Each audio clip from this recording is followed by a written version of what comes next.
Hi everybody, this is Migs from MigsTCG. Welcome back to the channel. We missed ya. Today, I want to talk to you about the next regionals, which is Peoria Regionals. And I am very excited. I honestly feel like a kid in a candy store because with the release of 151, there's going to be some new mechanics introduced, some new cards.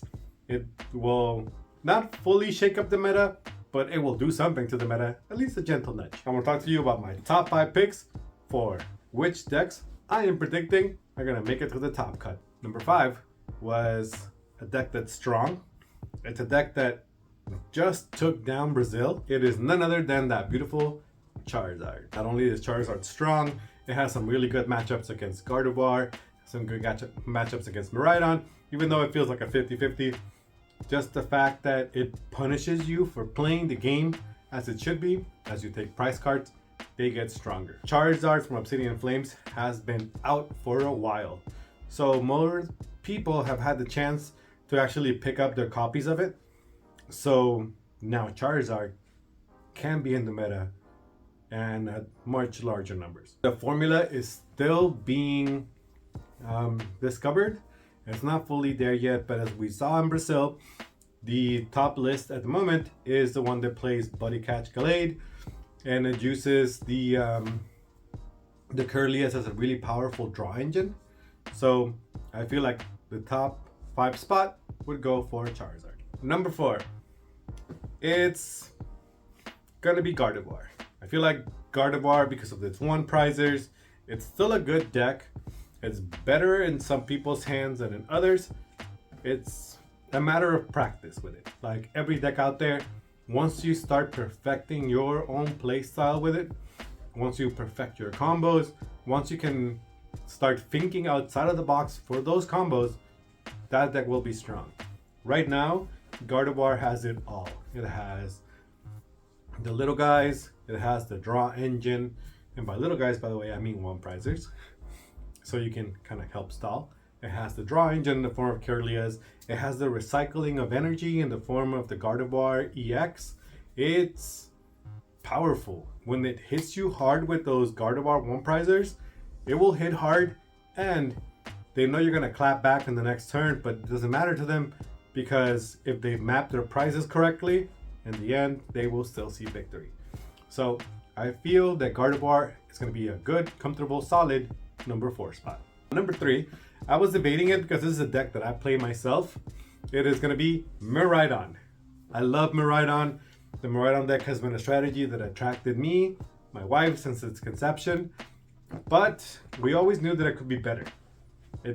People started giving it the name Miraidon, and I understand why it never really felt super powerful. Miraidon is a deck that has the ability to one-hit KO you if you are not careful. We like to go second.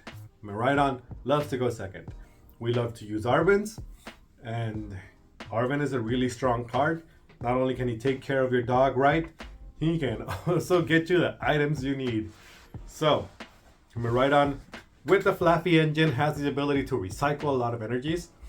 With the Raikou V's, it has the ability to draw you an extra card as well as hit hard. And if your opponent sets up their bench quickly, like a Gardevoir player wants to be doing, then Raikou V also has the ability to punish those players for it. So the more you set up, the more you get hurt. Does that mean that Miraidon is going to take it all? I don't know. However, with the 151 release, it honestly feels like it added some new tools to the items here and there, and Pokemon as well. In Japan, we saw that Mew was incorporated, as well as the Halucha with the Flying Entry, and the Zapdos EX, because it allows you to hit the bench. If they don't have a Manaphy set up, it allows you to prepare for certain matchups that are not as favorable, like the single strike Urshifu deck. I know that's one of my biggest veins of my existence, but I still have to find a way to play against it. And I feel like Mew will provide that extra coverage that the Miraidon is lacking. Now, do they have an easy way to load up the Mew? No. And if your opponent can actually find a good way of bosses ordering that Mew is only 180. But Miraidon can cover a little bit by using the Bravery Charms that it already inherently plays in that deck.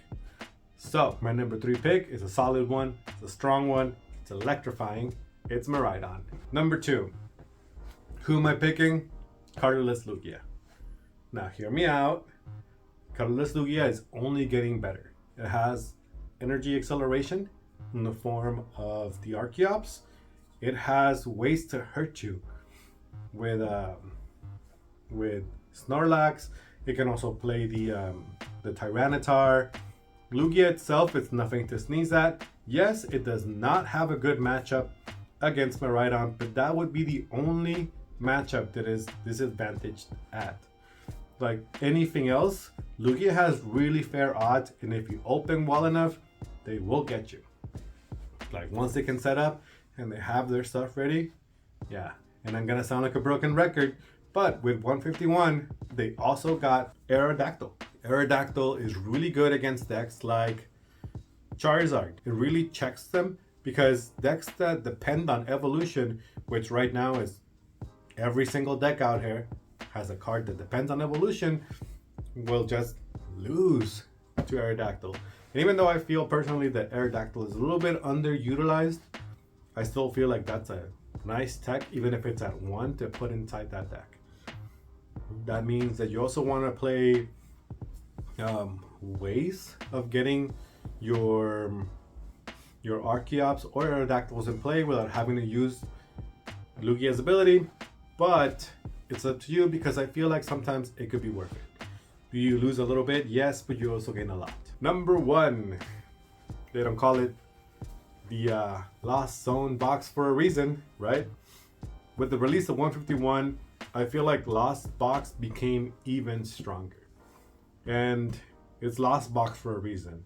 Lost Box means that it can incorporate various things into its arsenal, put it into its toolbox, and have those for later. Whether it be Giratina, whether it be the Dragonite, which is Turbo, it's still going to be a contender out there. It's still going to be out there winning their games. They have draw power. They have their one prizers. If it's a good pilot will know how to beat you with Lost Box. For them, if you are 2 steps ahead, they try to think a third one. So you got to be careful with those Lost Box decks because they will take it again. And we've seen that a lot in online tournaments and like results for regionals, results for like it just took down the last regional, results for just locals. There's always that one Lost Box player that makes it all the way to the end, if not relatively close. There's a few decks that I want to comment on. I feel like Mew is essentially slowly, very little trickling off the meta because it has an unfavorable matchup against Charizard. I feel like Charizard with the ability to hit hard and set up rather quickly would actually just kind of blow Mew out of the water. And if you set up a Pidgeot, even easier because then you have the ability to just boss his orders for those 3 prizers. I feel like Mew would either need to evolve or completely drop off. It's going to be one of those 2. Now, will Mew drop off fully? No. Mew is still very strong. Mew is still capable of hitting you hard first turn, and Mew will continue to grow. But for this tournament, I feel like Mew will not make much of an appearance. At least not at the top cut level. Now there's always Chien-Pao. Chien-Pao is strong. It has a few favorable matchups here and there.